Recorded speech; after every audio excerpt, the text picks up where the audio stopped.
Bonjour à toutes et à tous. Alors, nous allons faire un petit point sur une question que beaucoup de gens se posent.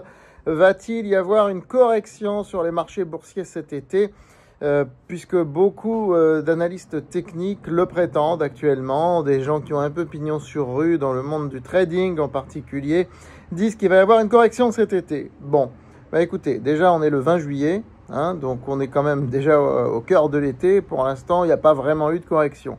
Mais il n'y a pas non plus d'emballement haussier, on est dans un marché hésitant, avec des valeurs qui corrigent fortement. On l'a vu la semaine dernière avec Renault ou Publicis par exemple, et d'autres au contraire qui montent. On l'a vu avec Schneider ou Legrand, ce qui crée un équilibre quelque part sur le CAC 40.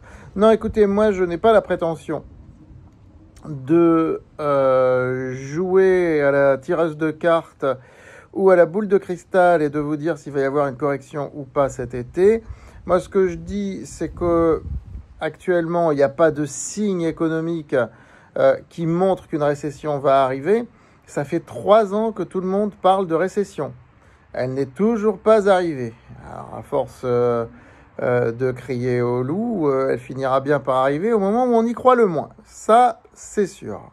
On connaît l'histoire. Maintenant, est-ce que c'est là? Est-ce que c'est pas là? Est-ce que ce sera plus tard?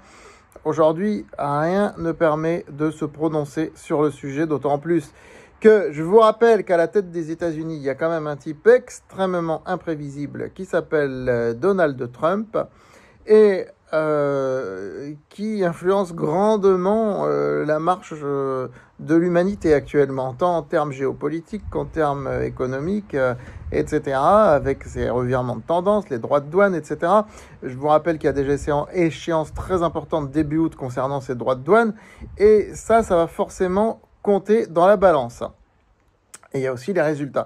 Mais pour l'instant, de ce qu'on voit de la saison des résultats, c'est que ça n'a pas une incidence sur les indices boursiers, mais ça peut avoir une incidence violente sur les actions, sur les valeurs, sur les différentes valeurs.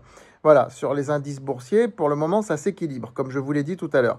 Il va y avoir pas mal de résultats cette semaine à scruter, à observer, en particulier ceux de LVMH. Et il va y avoir des statistiques aussi à prendre en compte. Voilà, donc moi, aujourd'hui, je n'ai pas la prétention de vous dire il va y avoir une correction ou pas. Ce que je peux vous dire, c'est soyez prudents. Et pour être prudent, ce n'est pas avoir des puts, ce n'est pas avoir des positions de vente à découvert, c'est d'avoir des liquidités. C'est ce que nous faisons dans nos deux portefeuilles, le portefeuille croissance et le portefeuille rendement sur France Bourse. Nous avons des liquidités sur les deux portefeuilles. Elles sont abondantes, elles sont consécutives à des ventes que nous avons réalisées sur certaines valeurs qui avaient bien monté, ou parfois sur des valeurs qui n'ont pas monté et que nous avons dû alléger. Mais la plupart du temps, c'est quand même après des jolis, voire très jolis bénéfices. Voilà.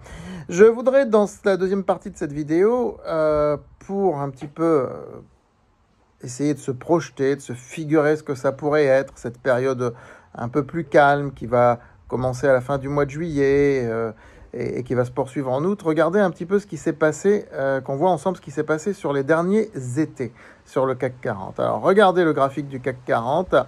Voilà, chacun des étés est matérialisé quelque part. Vous voyez qu'en 2022, par exemple, il y a une baisse qui a commencé le 22 août. C'était le pic, là, c'était le 22 août. Donc, les marchés avaient monté pendant une grande partie de l'été. Et à partir du 22 août, ils se sont mis à dévisser et ça a été le cas pour plusieurs mois par la suite. Donc le mois d'août a été un mois de retournement quelque part. En 2023, comme vous le voyez, il n'y a rien de clair. Il n'y a rien eu de clair en juillet-août. Ça a remonté, ça a baissé, il y a un enchevêtrement, rien de précis. Et en 2024, le marché a baissé, comme vous le constatez avec la petite flèche là, tout l'été.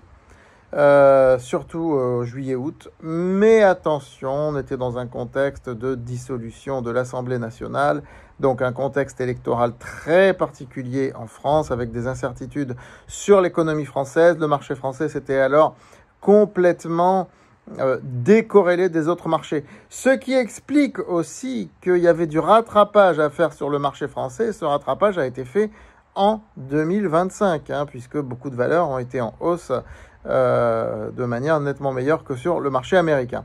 Voilà. Donc les étés derniers, si vous voulez, ne sont pas révélateurs ni annonciateurs de quoi que ce soit. On a des configurations différentes qui sont propres aussi à chacune des périodes. L'année dernière, la dissolution. Il y a 2 ans, il n'y avait rien de spécial. Il y a 3 ans, c'était la crainte d'une récession qui avait déclenché cette baisse à partir de la fin du mois d'août. Encore cette crainte de récession. Mais comme je vous l'ai dit, c'est un petit peu Pierre et le loup. À force de dire récession, récession, le marché n'y croit plus. Et c'est ce qui se passe aujourd'hui. Et le jour où elle arrivera, il sera bien surpris. Et nous ne serons pas surpris puisqu'on sait qu'elle peut arriver. On ne dit pas qu'elle va arriver, je ne le dis absolument pas. Je vous ai dit ça peut rester encore 2-3 ans comme ça, mais on verra bien. Voilà, maintenant, si on voit le CAC 40 depuis le début de l'année de 2025, à part la baisse du mois d'avril, regardez l'indice, on voit que le CAC est actuellement dans une tendance très hésitante. Il ne sait pas s'il va monter ou s'il va baisser. Et si maintenant on voit le CAC Mid and Small, regardons le graphique, vous voyez que ça ressemble au graphique du CAC, mais à une grosse différence près, c'est que le Mid and Small est sur des sommets. Je ne parle pas de sommet historique, mais je parle là, sur les derniers temps. Alors que le CAC est en dessous de ses plus hauts. Le Mid and Small est au-dessus de ses plus hauts. Donc les Small et Mid Cap sont surperformés le CAC 40. Ce qui nous arrange, ce qui explique aussi que nous ayons surperformé les marchés. Bon, le CAC Mid and Small, le CAC 40, on a tout surperformé, nous. Mais forcément, puisque nous sommes exposés au Mid and Small Caps dans le portefeuille croissance. Alors, le portefeuille rendement, lui, de toute façon, il trace sa route, il trace son chemin. On sait très bien que c'est une progression quasi linéaire. Tous les ans, mid and small, grande valeur, française, espagnole, allemande, ce que vous voulez, lui, c'est à part. Mais le portefeuille croissance, qui est plus fluctuant, il est quand même un petit peu dépendant des small et mid caps. Maintenant, toutes ne dépendent pas des indices.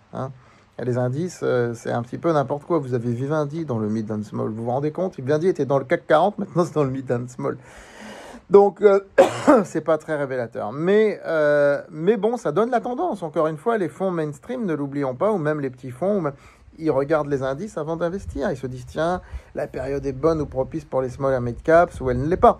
Mais là, de ce qu'on voit dans l'indice mid and small, remettons-le, c'est que l'indice reste quand même en haut. Donc ça peut poursuivre. Là, on est plutôt, je veux dire, n'importe qui regarde un graphique vous dit c'est une bonne tendance. Ça ne veut pas dire que ça ne peut pas baisser, mais c'est une bonne tendance. Elle est meilleure que sur le CAC 40 qui est plus incertain. Voilà, donc pour cet été, moi, je ne peux rien dire, rien garantir, mais je dis 1, gardez des liquidités, 2, restez connectés, vous avez été un certain nombre à profiter de notre promo le mois dernier pour rester abonné tout l'été sur francebourse.com.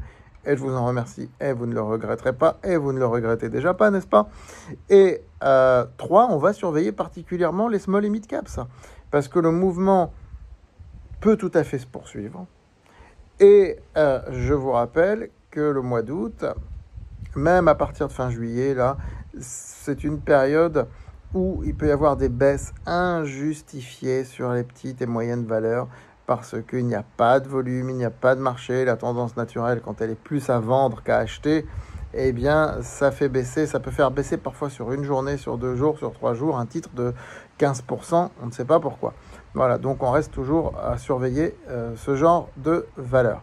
Sinon, écoutez, on continue de faire notre money management et puis on poursuit. Voilà, je vous souhaite une très bonne semaine, de très bonnes vacances si vous êtes en vacances, de très bonne période de repos, de changement d'air si vous êtes en période de repos, de changement d'air.